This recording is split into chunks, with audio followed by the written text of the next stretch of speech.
కలలనే వెంబడించుచుంటిని, ఫలాలు లేని వృక్షము వలె ఎదిగిపోతిని. ఏనాడు కూలిపోదునో ఎరుగకుంటిని, నా మరణ రోదన ఆలకించుమో ప్రభు.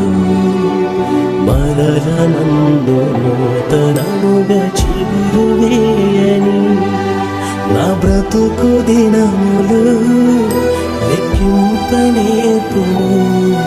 దేవాయి భువిని వేడు గడియలాగో చూపుము.